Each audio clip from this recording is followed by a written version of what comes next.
Hi there, Lisa McCarthy from youraddict.com coming at you with day 3 of the Fast Track Your Fashion Brand 5-Day Challenge. Super excited to have you here, and thanks so much for all you've been sharing over in the Facebook group. Just to give you guys a quick recap for those that are joining a little bit late, on day 1, we covered how to create a product idea that you're crazy about by linking it with your personal values and your vision. On day 2, we dove deep into getting to know your customer so that you can be the authority and really start to connect with her from an early stage in your business. The coolest thing about going after a product idea that connects with your personal values and vision is oftentimes you are actually your ideal customer. And this gives you a unique perspective in terms of how to serve that customer and create the best product for her. So if you missed days 1 and 2, go back and check out those videos now. So you're probably starting to see the power of strategically building on an idea, and this is totally my jam. Over the course of my career, I've been the go-to for creatives that have a vision but don't always see a clear path on how to get there. And I'm the girl that sees the path and has a plan. I love seeing how all of the pieces of the puzzle fit together and then coming up with the most effective way to lay them out to get to the end goal. And today is all about the plan. So I want you to consider your personal vision, your niche, and your customer. And I want you to write down specifically what you want to achieve by December 31st, 2018. And I want you to make this a SMART goal. I want it to be specific, measurable, attainable, time-bound, and relevant. So I'm going to give you an example. Maybe you bring in $50,000 in revenue from your baby legging company by December 31st. So specifically, what are you doing? Can you measure it with an amount, and is it time bound? So get really, really specific about what you want to achieve. And I know that each of you are in a very different place on your journey, but there is a natural process to product creation. Today, we're gonna go through what that process is. For people that don't know it, this is gonna be a great guide to set you up. And for people that are on this journey, there are absolutely places within the product creation process that you can optimize to start growing your business. So I've attached a PDF to this that includes the step in the process, and I'm gonna go through each of those right now. Step number 1 is line planning.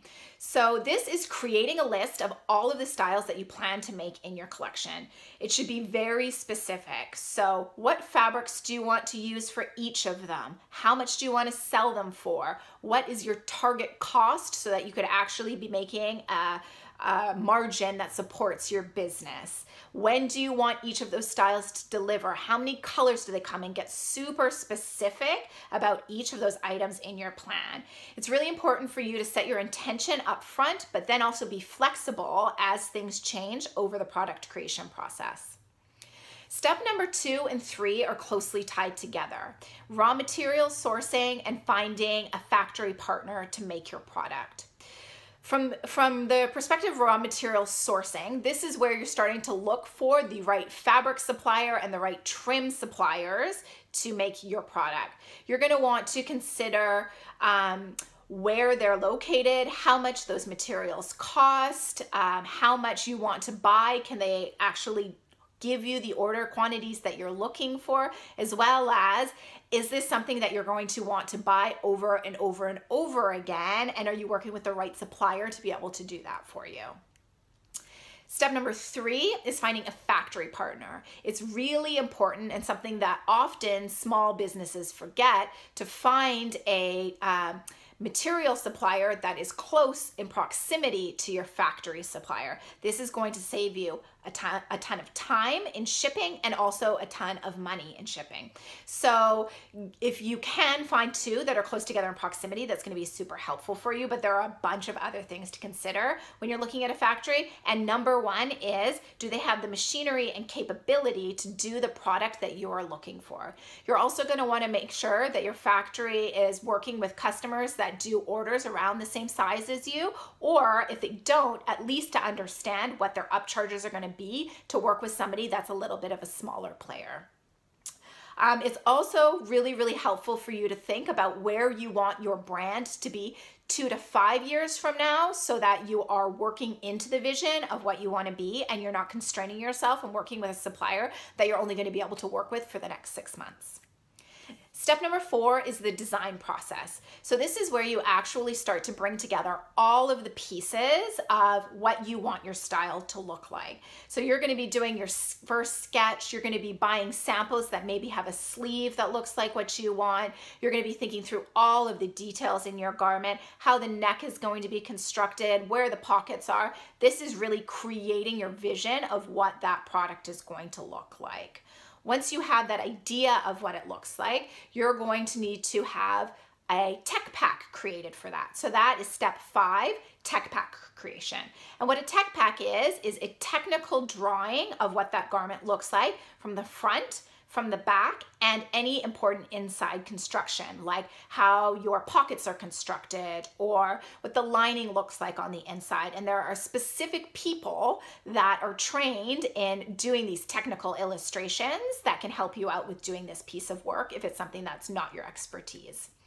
Once that technical drawing is done, you will also want to include in there the measurements that go along with it, so that going into step 6, pattern making, your pattern maker has all of the information that they need to make a perfect pattern to reflect your vision for what your product is. So your pattern maker is the person that actually draws out what each of those pattern pieces going into your style looks like. Again, this is a very specialized skill set, and you're going to want to work with a pattern maker that is very skilled at working with your particular product, so that you get the best fit right up front and you don't have to go through many, many, many iterations of your product and your pattern to get to the right point. Step number 7 is the sample creation process. So this is where your factory or your manufacturer is actually going in and making your prototypes for you to review. So this is the actual building of that sample using your fabric and your trims. Step number 8 is the sample review process. And this is something that I think a lot of people underestimate how long it's going to take. So this is you getting your sample back, you doing fittings, you washing it to see if it worked, and looking at, did they execute the sweep of your skirt to be what you wanted it to be? Is it big enough, or is the sleeve length a little bit short? This is your opportunity to make comments and changes and to go into a revised sample and try and get closer and closer to what your vision is. This can take several iterations to get to a final approved sample that you feel comfortable with. Step number 9 is about material ordering. So it's really about setting your manufacturer up for success so that when you place the purchase order with them, they're ready to go. So this is looking at how much of your product do you want to buy? How much of your fabric are you going to need to buy to fulfill those orders? How much of your trims do you need to buy? Looking at your labeling requirements and making sure that you're getting the right labels put onto your garments. You're also going to want to think about like any packaging you need, any hang tags. At this point in time, you're going to need to order all of the materials for production. And then step number 10 is the final one, which is actually hitting the go button and having your styles go into production. And if it were only so easy as hitting a button and then it all came out perfect at the end, there are a lot of people that wouldn't have jobs. It is a very complicated process, and a lot of things can come up as you're going through production. This can take anywhere from a couple of weeks to a couple of months, depending on how big your factory is and how much your order is. So this is something that you will monitor as the process goes along, but at the end of this process, you will have your finished product. So those are the 10 steps, and it is extremely unlikely that someone can do all of those steps alone. What you're going to need to do is identify your personal strengths and identify where you need support in the process to help you get there. And there are contractors and people in expert roles all along the way that can support you where you need support to get this done. So time for you to do your homework. So there are 8 months left in the year, and I want you to put them to good use. I want you to sit down and map out month by month how you're going to be spending your time to get to that SMART goal at the end of December. So really look at each of those steps in the process, where you need to focus, where maybe you're already starting part way along and you really just need to tighten some of the stuff up on the back end, or maybe you're starting from square one and you need to look at how you're going to start moving through each of those steps to get to your specific goal at the end of December. And I don't want you to worry about getting it right. The most important thing right now is that you get something down on paper for you to start working towards. I also want to bring up, so as people are going through that, they start to get like a little bit overwhelmed that, oh my gosh, there are so many steps in the process.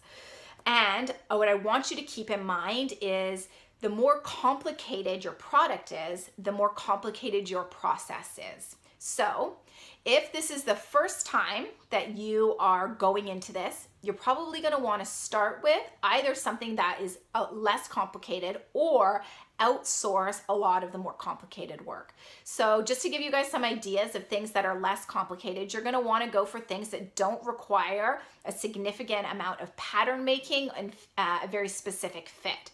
So maybe you want to think about something like loose fitting knit shirts where the fit isn't as specific and the pattern making isn't as important to get perfect.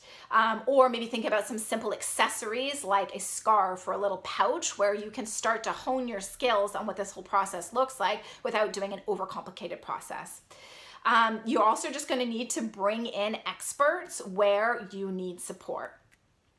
The next concern that I hear from people is, okay, well, if I'm bringing in experts, where am I going to find the money to do all of this? Hire these experts, bring in these people, and also fund my production. So in the next video, we're going to be covering where to find the money to actually make your clothing line dream a reality. So time to get into action on this. I want you to print out the cheat sheet of the product creation process and start to calendar out for the next 8 months how you're going to get to the end goal of your SMART goal that you've written. I want you to take a picture of that, share it over in the Facebook group, and check out what some other people are posting in there. If somebody else is giving you a helpful idea, I really want you to say thank you and let each other know that really seeing what's showing up in that group is being helpful for you. Again, just a reminder, on day 5 on Friday, we're going to be giving a little giveaway to whoever is most helpful over in that group. So thank you so much for watching day 3 of the Fast Track Your Fashion Brand Challenge. Can't wait to see what you guys post over in the Facebook group, and I'll be back at you tomorrow.